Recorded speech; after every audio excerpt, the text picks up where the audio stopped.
Hello, Mike Loss. Marina, how are you? Yes, have a seat, Marina. So, Marina, tell me about yourself. I'm an experienced information technology professional with an expertise and skills in developing and managing large-scale software programs, software projects in different areas of business and technological areas. My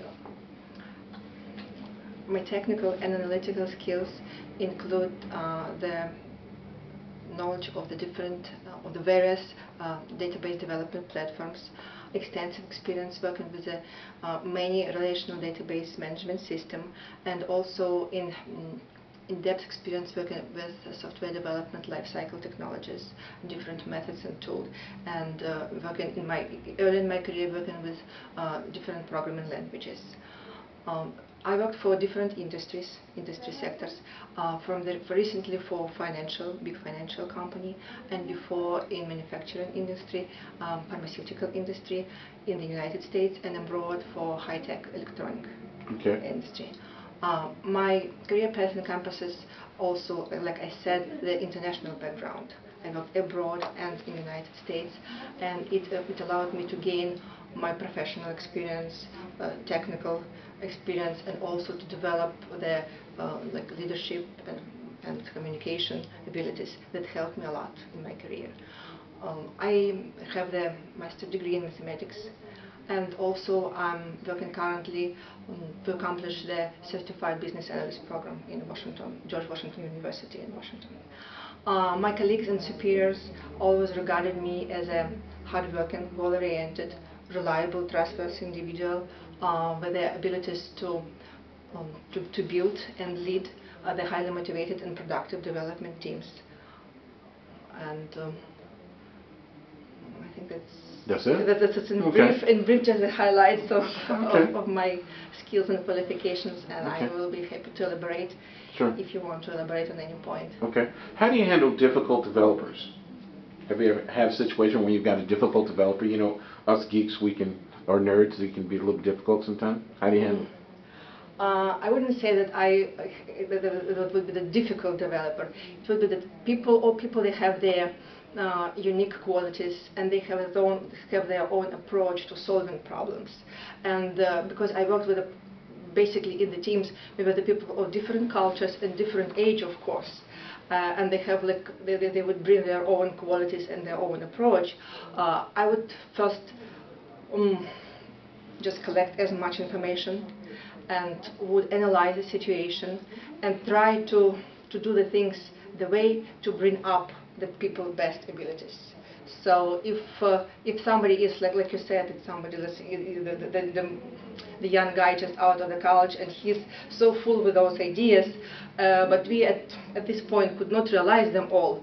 So the right thing would be just not to tell him, you know what, just forget about it and we'll do this way, but try to analyze and try to incorporate as much as we can from his abilities, and at the same time give this kind of mentoring work to give him what is what we do here. So this is like company policy. This is how the things have been done here to merge these two. Okay, good. Now, what is your greatest strength?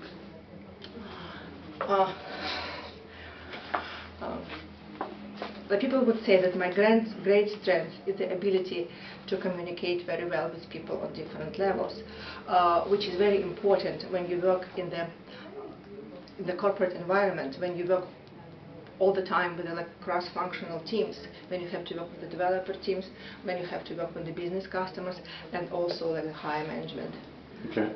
And in many cases, it complements the person's technical abilities and the person's technical skills when the person could be the real great communicator and it often helps to bring the project to the successful end. Okay.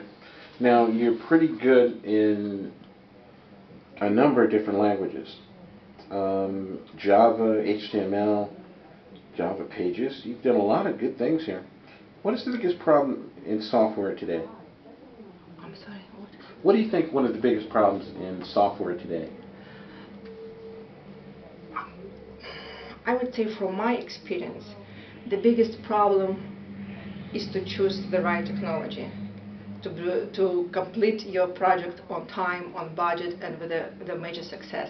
And I could give the example of this one. We start a project because recently I worked on the web development, and the major systems that we developed over the last 9 years were the web-based applications. And this technology, this branch of technology is developing so fast.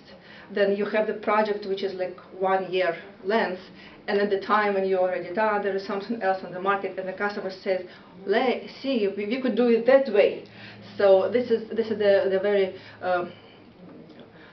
this is a very tough challenge to the developers and to the project teams. So scope creep is an issue. Yes. How do you handle scope creep? We did it different ways, and we try to first of all we try to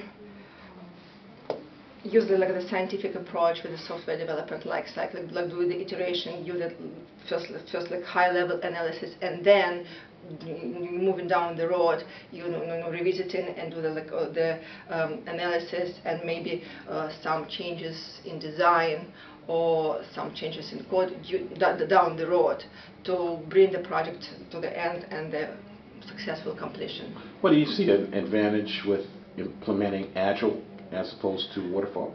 I would